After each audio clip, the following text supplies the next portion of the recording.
I call to order the September 2nd meeting of the Planning Commission. Our first item is a approval of the agenda for December 2nd. Is there a motion to approve the agenda? So moved. Second. All in favor? Aye. Opposed? Okay. Next item is the approval of minutes from November 4th, 2021. Do I have a motion to approve the minutes? So moved. Second.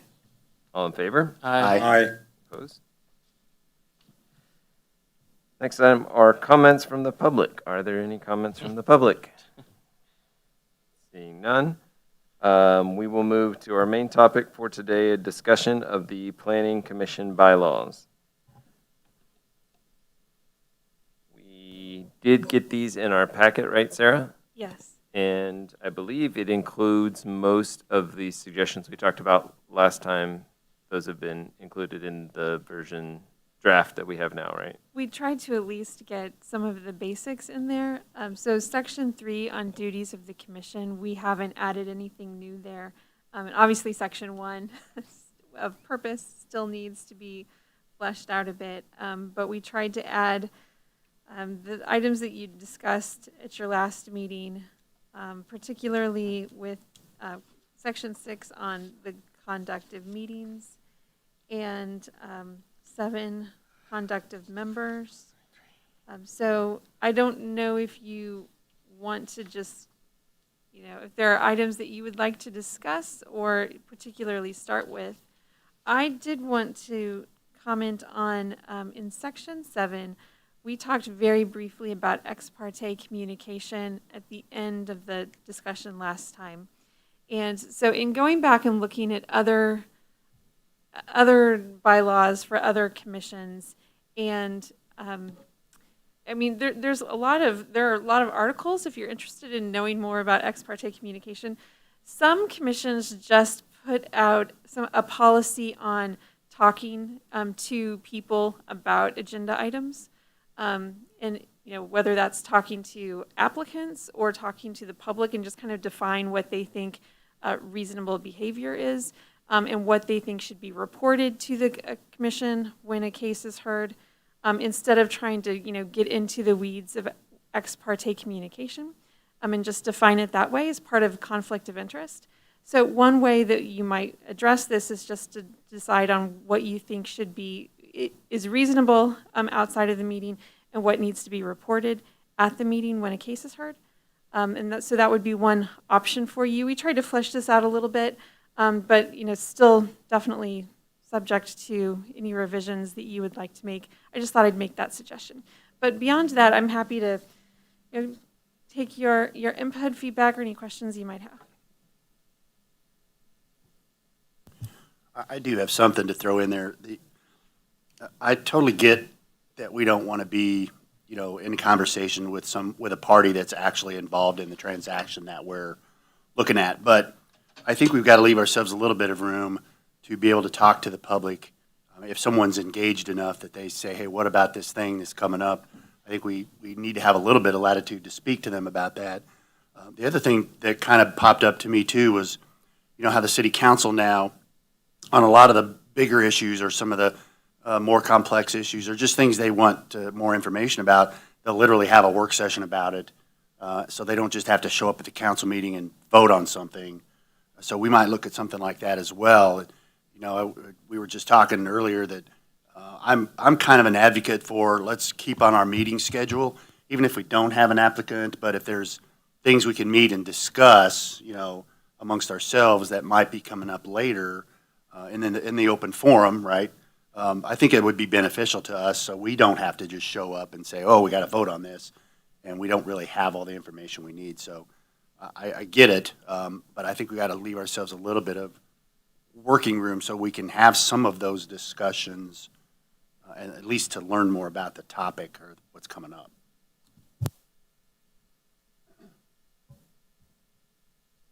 I would agree with that, especially as a newer member of the commission, not having a lot of back history on certain projects. I would agree with that. Is there, as far as talking with the public, is there any legality that we have to, if they're not directly involved with a project or as an applicant, Is there anything we have to worry about in that regard? Putting aside talking to applicants, which is obviously a concern outside of because if you learn something outside of the meeting, then the concern is, do other commissioners know about it?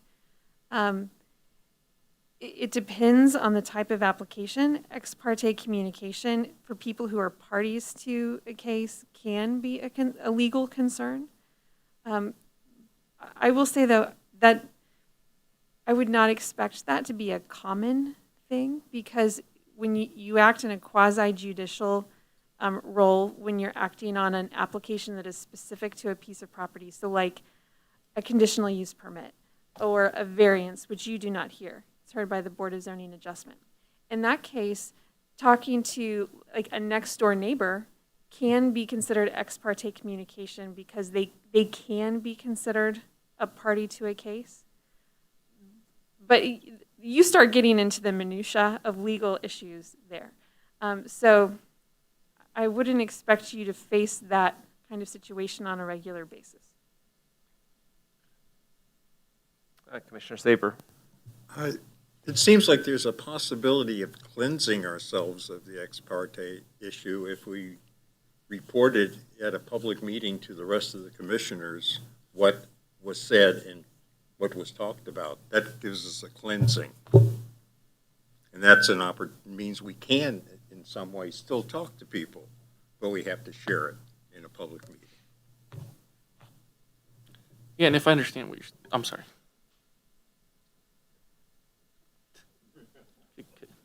Yeah, I think that's what it says there in section 7. Any ex parte communication should be disclosed at the beginning of a case before the commission, Yeah. essentially saying. And there are some commissions in their bylaws who like take out the ex parte part and just say any communication you have should be disclosed at the beginning of a case to address that concern, so that you don't have to worry about, is this ex parte or is it not ex parte? You just disclose everything, and then if it is, it's been disclosed.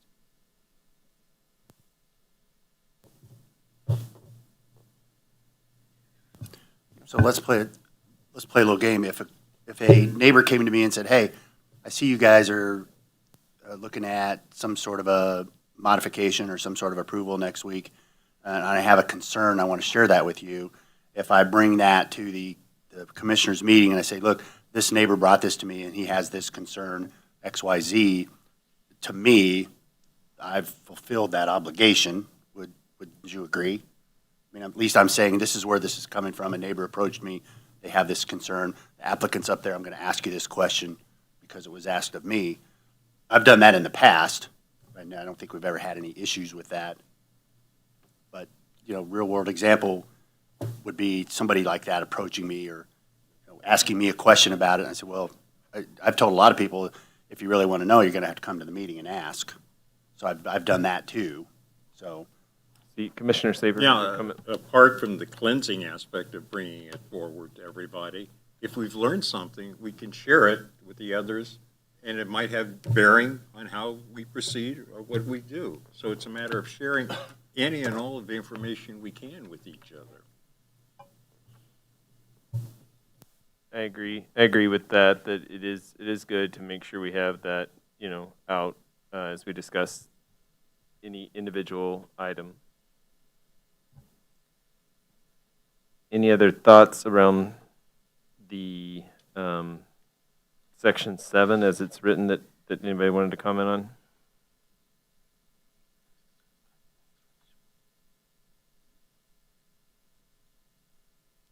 on?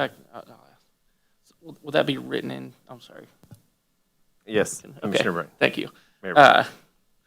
Will that be written on the agenda? Because normally there's like the opening. You open a case, you close a case. Would we add that as a new line, or would that just be assumed that someone would come forward at the very beginning of the item and go ahead and? We could add that if you look back in section 4, under C, order of business, sub 2, where we say each business item shall be heard as follows. We could add that as a new subpart A, where we ask if there are any conflicts of interest or ex parte communication. It may not hurt as a reminder. I don't know if you necessarily need it, but if it's there, I don't think the reminder ever hurts. But Yeah, I don't know if we have to ask for it, but we could say, assuming there are no communications or conflicts of interest, please proceed with presentation by applicant.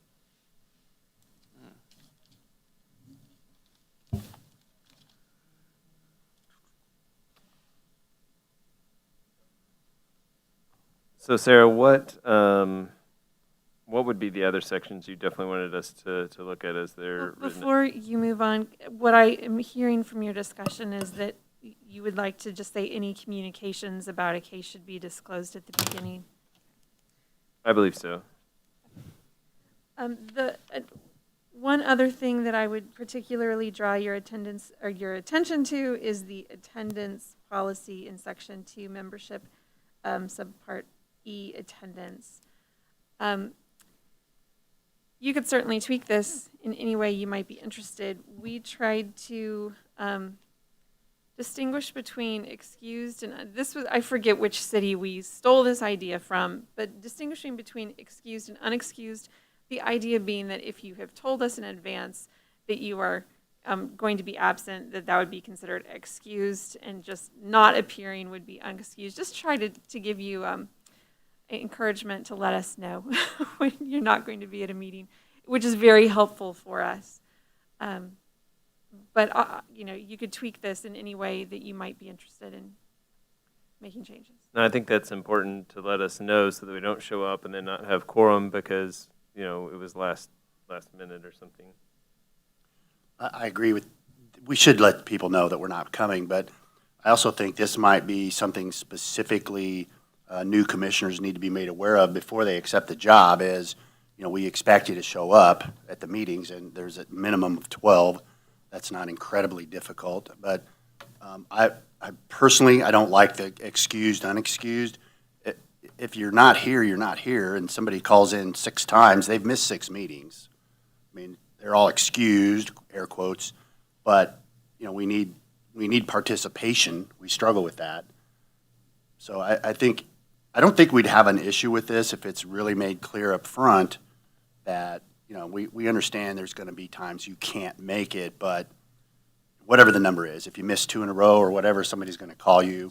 As my former boss used to say, we'll counsel you on the importance of showing up. But honestly, if you can't make the meetings, whatever the reason, step aside and let somebody else do it. That's just me. All right, Councilman Saper. We're talking about 12 meetings a year, and we're saying 5 misses, essentially, terminate you. And that's not unreasonable, 5 out of 12. That's a big chunk, particularly if we go forward with the suggestion of making sure we actually meet every month, whether there's any action before us or not, to continue with the work session kind of approach. So 5 meetings out of 12? I agree, the excused, unexcused is difficult to deal with, and just leave it at 5, period. Brian. there definitely is a little bit of something to like a no-call, no-show versus at least I mean, if you haven't heard anything from someone in 3 meetings, maybe that accelerates. I mean, I agree, overall, an absence is an absence, and once you miss so many, it just makes it, less effective of a conversation, ongoing. But if you're not even responding and telling the group you're not going to be here, maybe you do accelerate that and hit it 3. Yeah, I like exactly what you said, no call, no show. Yeah. If it's 3, seems like a reasonable number then. Because I think we want to be able to move forward with then filling that position, if someone is going to be removed. Sarah, did you have a comment? My question, you have within 1 year, so is that like January to December, or would that be a 12-month period? I Just think you any- could define it as a rolling 12-month period or a calendar year, whatever you would like. I think my personal opinion would be 12 months because, you miss, let's just say, November, December, but we've defined it as, and then January, that's 3, but you're splitting it and it's not in the same year. So I would say within any 12-month period, that would be my suggestion. And then my other question is, when would this start? Like, or how do I want to ask this? Like, how far back could we go? Like, we know there's, someone that currently has not been for 3 times. Can we only adopt this rule starting with when we put this in place, or can we look back to the last 12 months? I mean, honestly, I don't know the answer to that question. Yes, Brian? I would just think when the bylaws get passed, it becomes effective at that time, I think would be the easiest, rather than retroactively doing, anything we've just created. I hear what you're saying. I thought the same thing originally, but it may just be cleanest to, once we get it passed, establish that as the rule going forward. But I'm good with whatever. To be fair, though, we should reach out to that commissioner and say, here's what's happening, let's let them make the choice. If you can't make it, you can't make it. Tell us now, Yeah. right? And we'll move on.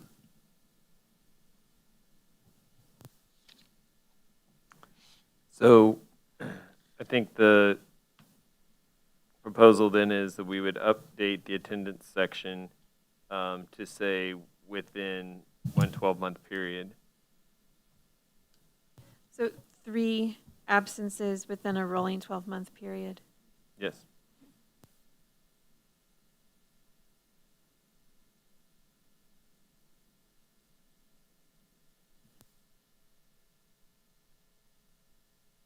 Also, Sarah, I think it's maybe good when new members come on board that they're made aware of the item D, that they're joining the American Planning Association. I don't think I knew, so when it first showed up, I was like, who signed me? And then I was like, wait, this is actually planning. This is relevant. So I enjoy reading those, but I didn't actually know I was getting them. So it might be like an onboarding thing to let commissioners know that you're going to receive these to kind of help you learn about planning type topics. Sure. Well, I'm honestly not sure what the lag is between when we sign people up and when they start receiving Sure. things. We'll keep that in mind. And if you told us, I apologize, but I in my stack of mail, it's something I have to, if somebody's going to send me something in the mail, I need to know to watch for it to screen through all the other stuff. Sarah, have you received anything from APA? I get emails like weekly, but I don't think I've gotten any physical mail. No, you would just be getting email. Yeah, It's I'm- all electronic. for I commissioners. got that starting almost immediately.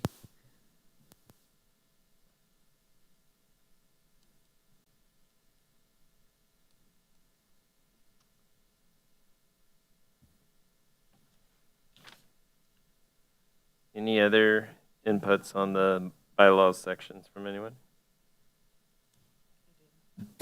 Sarah, yes.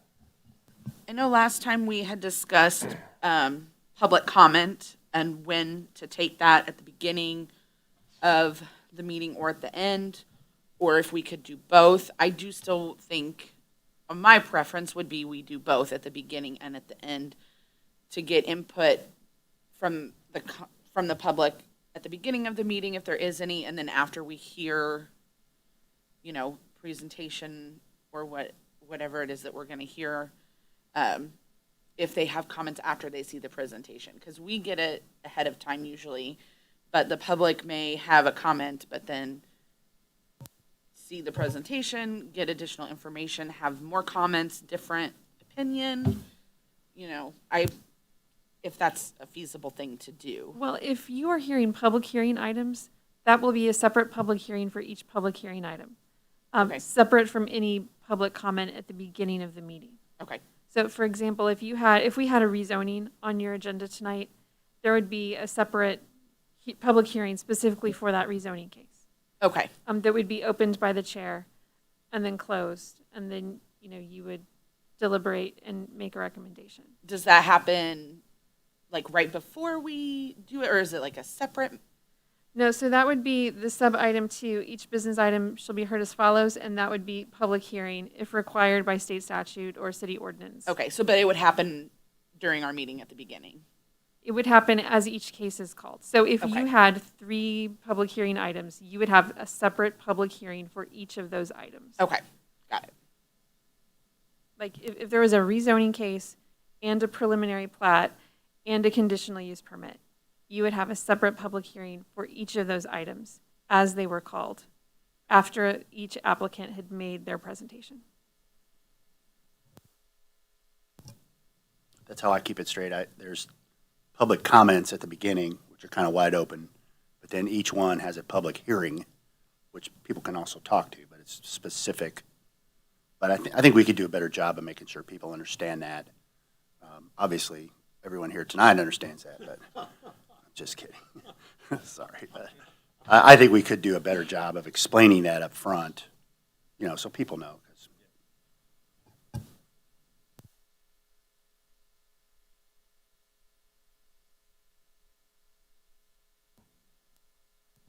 Sarah, were there any other sections you wanted us to review or comment on? Nothing in particular, unless you had questions or concerns, or there are other sections that you would like to make comments on. I will say, I think the things that we still need to flesh out a little bit, as I said before, Section 3 about duties of the commission, and Section 1. Otherwise, unless there's something, and amendments at the end, unless there's something that you would like more detail or clarity, or to have us add anything to. Councilmember Seeker. The only, the only item I can think of at this point is number 8. Documents have to be amended or changed from time to time, and there's no procedure. Should we have a yearly review of the bylaws? Is that reasonable, or is it every 2 years? What you would like. Any proposals on what? Brian? Thank you. I'm not sure how dramatically it's going to change if you'd actually need a yearly or even a bi-yearly review. I think annually is plenty. Yeah, mean, that's I'm a proponent of scheduling things regularly, and even if we look at this a year from now and say, that's fine, No at least we've revisions reviewed needed. it. Yeah. Gets a new stamp that this was approved. Could we put a procedure in place if not, or if before the year there's something we feel needs to be added or changed, that we can make a proposal to do so? Yeah, I mean, I think it would be open to a agenda item. You could add that say, hey, there's a section of the bylaws to revisit. Or any scheduled meeting, I think we could put it as an open topic and discuss it. Okay. so procedurally, I guess, could you add commissioners at any time can request that amendments? I would suggest writing it as saying that the bylaws can be amended by majority vote of the commission at any regularly scheduled meeting. Like, you couldn't call a special Yeah. meeting just to amend Yeah. your bylaws. I think that's fine. And then note that they would be reviewed annually by the commissioners. And I would probably say at your first regularly scheduled meeting of a calendar year, so that you adopt your officers. And we would just put it on as a, bylaws review, and you could tell us if there's anything you wanted to discuss or not. And if not, we could just move on, and you kind of do your regular annual business in one chunk, and we would probably skip January of 2022, but I don't know, maybe that would be the meeting where you would adopt this, and then, you'd be ready to go in 2023. Yeah, I think that makes sense. My only other question would be Section 2, number D, under compensation. Can we get a raise? I actually believe that's state statute, isn't it? Or is it not? Thanks. You know, that's a good question. I'm not sure. It is in the municipal code that you all are not paid. Oh. Okay. So in case anyone asks, yeah, it's definitely not a paid position. All right then, I don't think we are taking a vote on this or anything.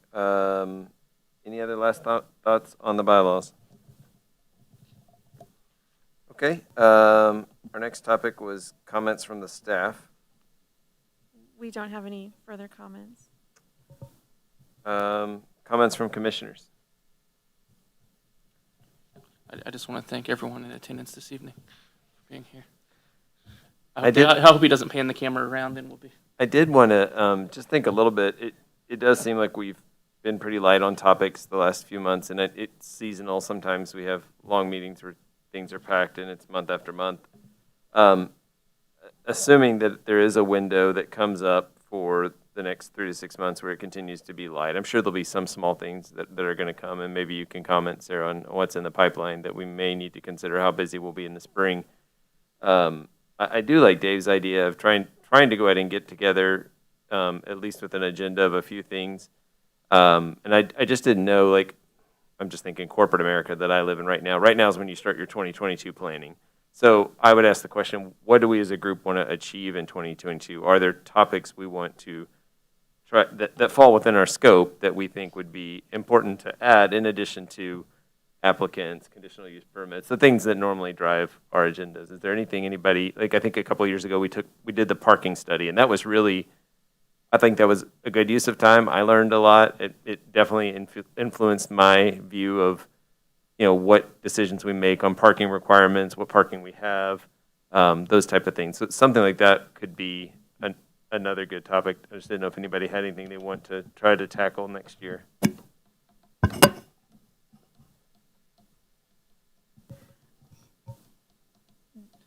I know. For your consideration, we will be working on the streetcar extension study next year. And we'll be wrapping up the east-west connectivity study after the first of the year. So transit, access, all of those type of issues will be things to be thinking about. It's good to know.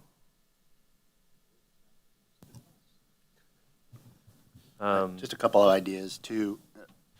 I would like to see us spend a little more time, and it doesn't have to be, deep dives, but like Article 1, the purpose of the Planning Commission and, some of the applicable statutes. I mean, we can all go out there and read them, but, I'd have to ask somebody, what are the real applicable statutes that I need to go look at? And also item 3, the duties, it wouldn't hurt us to, explore those, especially if we don't really have any crushing business when we meet. We could explore some of the duties or the purposes of the meeting, just so we have a little bit better understanding, and the 2 or 3 people that watch at home kind of have a little bit better understanding. And I'm being facetious. I know it's hard to attend all these meetings, but just to be able to discuss, what we're doing here, why we're doing it. Like you said, are there any other things we should be doing? Because I think when we just show up and we deal with ABC, we don't ever get to that point where we really have time to discuss what we're doing, what should we be doing, what can we be doing. So I would like to see us maybe pick and choose a few of those things if we don't really have a particularly heavy schedule, and let's just talk about this tonight on our agenda, and just small conversation. Another something that we could do on lighter agenda nights is if there was a topic that you would be interested in exploring more about. We have not done a lot of training in the last year and a half because, we weren't meeting in person for so long. And we would like to be providing you with more training about topics that are of interest to you. So if there is a particular topic, we would be happy to provide you with resources and then, answer questions or assist with discussion if there's anything. I'm glad you said that. And we didn't talk about this before, but I would like to learn more about the American Planning Association, because we're all members. And like you said, I don't think we all know as much as we should know about this organization that we belong to. So I would like to learn a lot more about the APA. I guess on my wish list, I'm trying to figure out the right term, but I definitely wanted to include some more training around mobility. I think if we talk about the topics that are coming, these east-west connectors, the streetcar study impacts, a lot of times I think we're trying to approve things and we're trying to decide, what is that the right use for the place, for the workflow, for the stream that's going to come through there? Is that the right plan? And I think what's a lot of questions I end up in the city myself as I'm walking between areas. We have our bicycle master plan. We could throw that in there too. But is this the right solution to what we have? What should it be? A lot of people will say, well, I know that I don't like this, but what should it be? And that's kind of what I'm trying to get as a future thought. And we can look at our master plan as kind of a guidance, but what are the types of issues to consider when you have decisions with cars, people, bikes, trails, schools, businesses, commercial traffic, all those things that are involved in our city? We need a mobile workshop. We need to hit the streets. We'll go out and check out yeah. the sidewalks. I would ask that we wait to do that until the weather gets a little. Fresh air, yeah, in the spring when it's. Well, I yeah. want to test it when it's icy out. We gotta hit all conditions. Any other comments from commissioners? There. I will piggyback on what Commissioner Wood said. I do agree. I would like to have more information as to what our scope can be, what we can do as far as not just the items, like he said, ABC that come before us, but what other things we can adopt for future planning. I've read a little bit over the master plan, but obviously I wasn't here when that was adopted, the current master plan. Just out of curiosity, what is the process for that? Is it a certain time frame that it's redone, or how long does it go, I guess is the question. Master plans are validly adopted until a new plan is adopted. I suppose, anyway, there's not a set time period.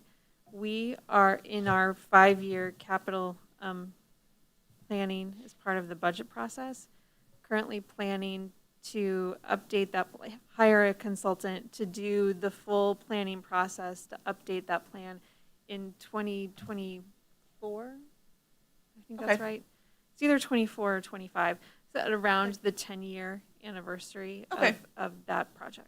I think that's a great question because things are changing so quickly in the city. Our population is changing, the businesses, the types of businesses we have. The pandemic has obviously affected things. Who knows exactly how it's all going to shake out, if we'll ever return to the same exact traffic flow and things that we had 2 years ago. But I think it is good to get ahead of those topics and start to think about what will be the most important things to consider. If it is something like, hey, there's a streetcar proposal now, to come to town. So those would be good things to be thinking about.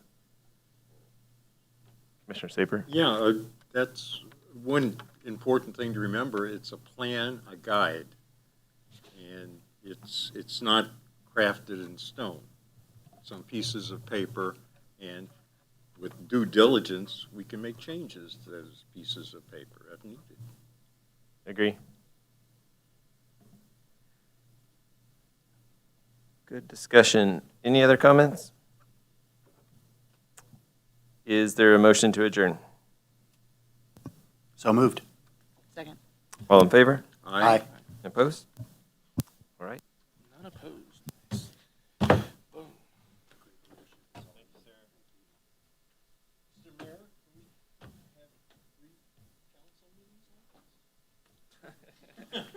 I tried. I tried.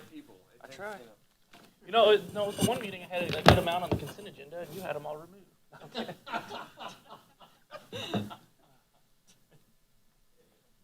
was trying on the resolutions. I know. Sometimes you just get stuck in the process. Like after meetings, Crystal reading